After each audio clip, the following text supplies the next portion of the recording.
তুমি আমাকে বলছিলা তোমার আম্মা দেখতে অনেক লম্বা ছিলেন, পাত্রী যেন লম্বা হয়। তুমি বলছিলা তোমার বোনের গায়ের রং শ্যামলা ছিল, পাত্রীর গায়ের রং যেন শ্যামলা হয়। তাকাই দেখো, পাত্রের শিরিন যেমন শ্যামলা তেমনই লম্বা। এখন বলো, তোমার কি পাত্রের শিরিনকে পছন্দ হয়েছে? জি, পছন্দ হয়েছে। আলহামদুলিল্লাহ। আর মহসিনের কথা কি বলবো, সে দেখতে যেমন নায়কের মতো সুন্দর, মনটা তেমনই সুন্দর, একদম মন খোলা একটা মানুষ। বোন শিরিন, তোমার কি মহসিনকে পছন্দ হয়েছে? জি, পছন্দ হয়েছে। মাশাল্লাহ, যেহেতু ছেলে মেয়ে দুইজন দুইজনকে পছন্দ করছে, তাইলে আর দেরি না করে বিয়ের তারিখটা ঠিক করে ফেলেন।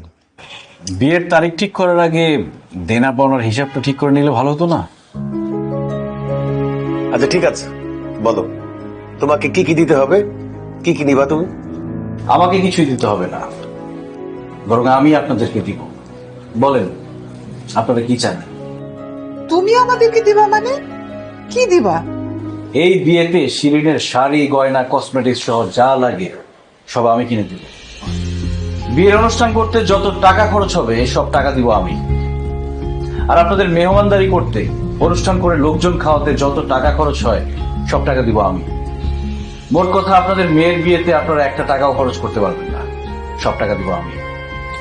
এটা তুমি কি বলছো মহসিন? আমার মেয়ের বিয়েতে টাকা খরচ করার দায়িত্ব তো আমার, তুমি কেন টাকা খরচ করতে যাবা? না, মেয়ের বিয়েতে টাকা খরচ করা একজন বাবার দায়িত্ব না। দেখেন, আপনারা আপনাদের মেয়েকে জন্ম দিচ্ছেন, তাকে বড় করছেন, লালন পালন করছেন, লেখাপড়া শিখাইছেন, অসুস্থ হলে ডাক্তারের কাছে নিয়ে গেছেন। এই জন্য আপনাদের অনেক টাকা খরচ হয়েছে, অনেক কষ্ট করতে হয়েছে।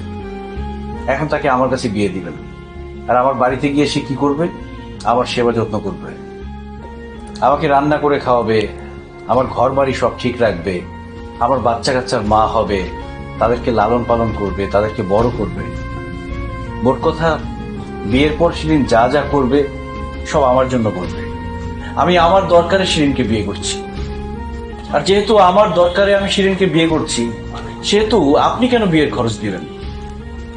আপনি আপনার মেয়েকে কষ্ট করে লালন পালন করে বড় করছেন, আর যেহেতু তাকে বিয়ে করে আমার বাড়িতে নিয়ে যাব, আমার দায়িত্ব শুরু, তাই বিয়ের খরচটা আমি দেব।